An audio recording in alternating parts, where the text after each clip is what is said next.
Bonjour Infosys and a very warm welcome to yet another edition of Culture Cafe. Today, for all you travel enthusiasts out there, we take you to a country known for seducing the travelers world over for centuries now. I'm talking about France. And today, we have our official tour guide to take us to France. Let me introduce you all to Sarah Louvrier, who is an InStep intern. I was trying to get the French name right. She's an InStep intern working with the corporate marketing team at Infosys. A very warm welcome to the show, Sarah. It's an absolute pleasure to have you here today with us. Thank you to you. I've heard you're a true Parisian. You've been in Paris for a long time. Yeah, for 4 years now. Okay, so I think you'd be the best one to answer this question. Do you agree with the tag that Paris gets of being the most romantic city in the world? Definitely, I agree. I mean, it's a very specific city. You have to be there just to enjoy the mood of the city. It's like you have a beautiful architecture, you have beautiful parks, so romantic walks and restaurants, and it's like you have, in addition to the legendary French garden tree. So with all that, it's definitely the most romantic city. My tips will be to do like a small cruise on the Seine River at night. You will see all the romantic spots in Paris. France is known for its architectural beauties. What, according to Sarah, would be the top 5 destinations that are a must-do in France? So obviously, at the beginning, the first one would be Paris. A few places where you can go, it's like Eiffel Tower, Champs-Élysées, Montmartre, Louvre Museum. So you have so many things to see and to discover. It's really like a great insight into the French culture and the French lifestyle. The second one will be what is called Château de Versailles. In English, it means Versailles Castle. The third one we will change. It's the south of France. I mean, if you want sun, beach, and a different way of living, you have to go in the south of France. I advise you to go to Bordeaux, which is not only a French city, it's already a region very famous for wine. So just go in the city, enjoy it, and discover some of the best French wines ever. And the last destination that I want to advise is a different one in the northwest of France, in Normandy, where I come from, so I have a special stuff with it. It's called Mont Saint-Michel. It's a rocky tidal island.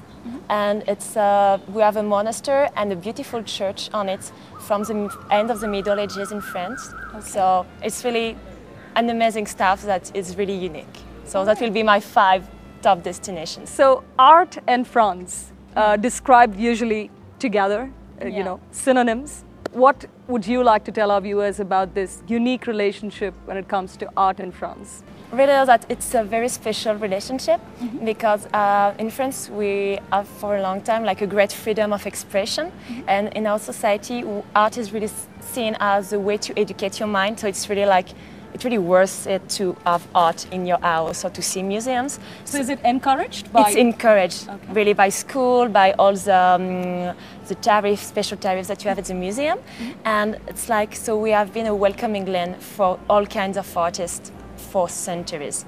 Well, moving on to one of my favorite questions.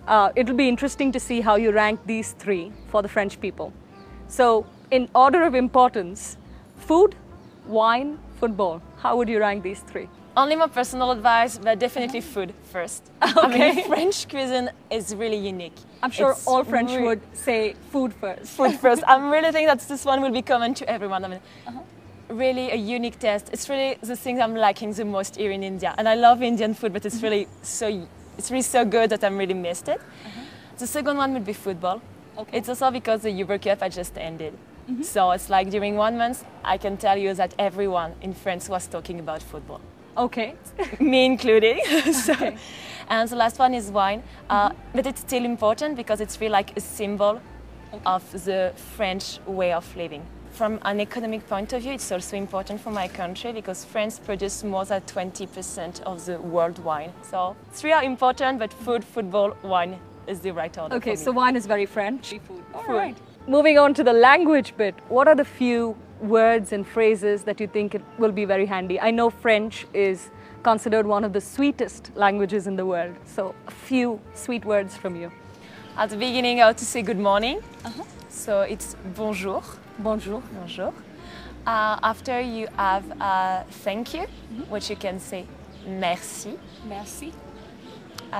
Goodbye, you will say au revoir. So as you said, cheese is fromage. And two sentences, small sentences that could help you in France, which is where is the Louvre? Okay. Which where is the Eiffel Tower? We could say it où est le Louvre or où est la Tour Eiffel. So where is où est. All right. And last time, if you want to ask people, do you speak English? You can say parlez-vous anglais? Parlez-vous anglais? Anglais. Anglais is English? Yeah. Okay. All right, I know what's going to be the most important sentence for me when I go to France. Parlez-vous anglais? Anglais. Parlez-vous anglais? So you've been in India for quite some time now. Yeah. It's been what, 4 weeks? Yeah. Okay. So I know you could describe Paris in a lot of words, but if you had to describe India in one word, what would that one word be, candidly? Different.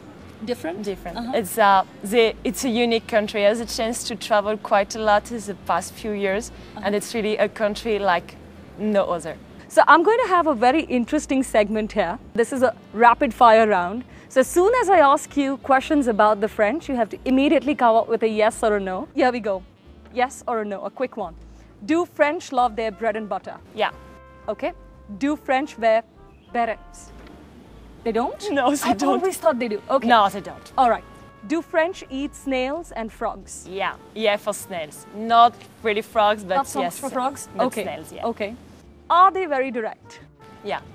Okay, so you wouldn't have a French saying something like this? No, French you literally like say yes or no. And last one. You have to be really quick on this one. Do French like to argue and are they very arrogant? Yeah. All right. Not arrogant, but proud of their country of who they are. Okay. You almost corrected yourself, so I'll let the viewers decide on what that one was. All right, thank you very much for joining us on this show today, Sarah. It was a pleasure having you here. Thank you, it was a pleasure for me too. All right, it was an absolutely delightful and candid chat. And of course, thank you to all our viewers out there for joining us on this special rendezvous with Sarah and France. For now, au revoir.